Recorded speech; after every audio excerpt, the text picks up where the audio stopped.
Amputasi diartikan sebagai tindakan memisahkan bagian tubuh sebagian, seperti kaki, tangan, lutut, atau seluruh bagian ekstremitas.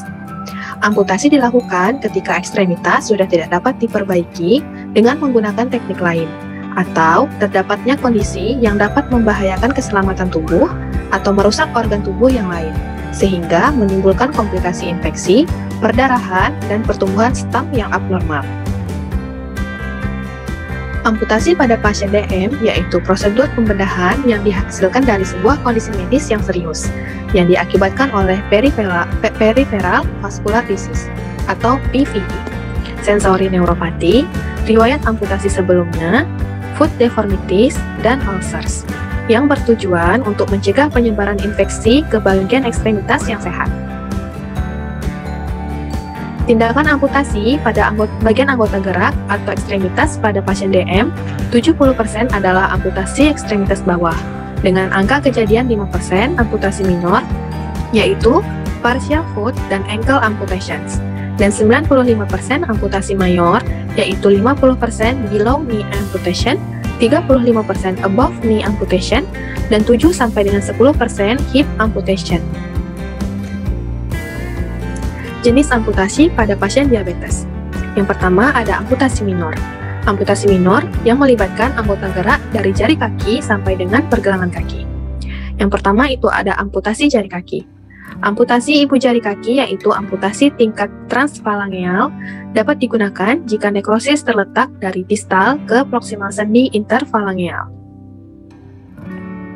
Yang kedua, amputasi ray.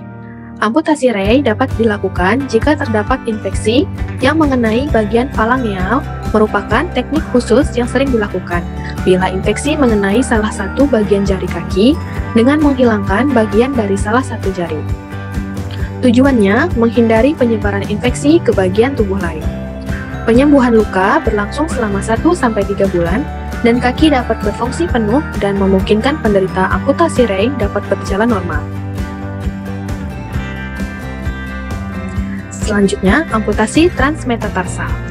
Indikasi tindakan amputasi transmetatarsal adalah ketika infeksi mengenai semua jari-jari kaki atau ibu jari dan sebagian besar jari-jari kaki atau metatarsal yang disebabkan oleh infeksi pada kaki diabetes, gangren, dan ulcerasi pada pasien diabetes mellitus yang mengalami disvaskularisasi.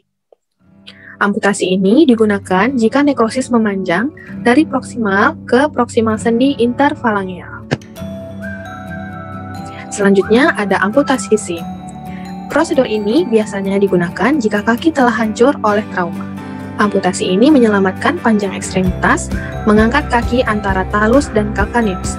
Amputasi SIM, modifikasi amputasi disartikulasi pergelangan kaki, dilakukan paling sering pada trauma kaki ekstensif dan menghasilkan ekstremitas yang bebas nyeri dan kuat.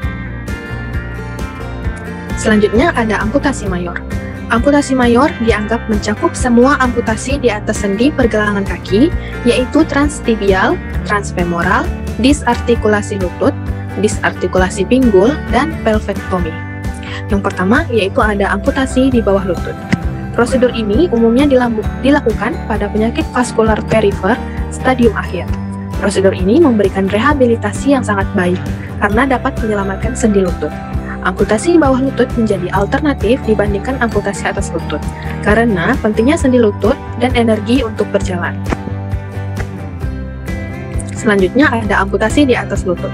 Amputasi ini memegang angka penyembuhan tertinggi pada pasien dengan penyakit vaskular perifer. Amputasi ekstremitas atas dilakukan dengan mempertahankan panjang fungsional maksimal dengan menggunakan prostesis segera pasca amputasi, dapat mengembalikan fungsinya kaki sebagai maksimal. Selanjutnya ada disartikulasi panggul dan hemipelvektomi. Disartikulasi sendi panggul lutut paling berhasil pada klien dengan usia muda karena masih mampu mengembangkan kontrol yang tepat terhadap prostesis. Bila dilakukan amputasi disartikulasi sendi pinggul, kebanyakan orang akan tergantung pada kursi roda untuk mobilitasnya.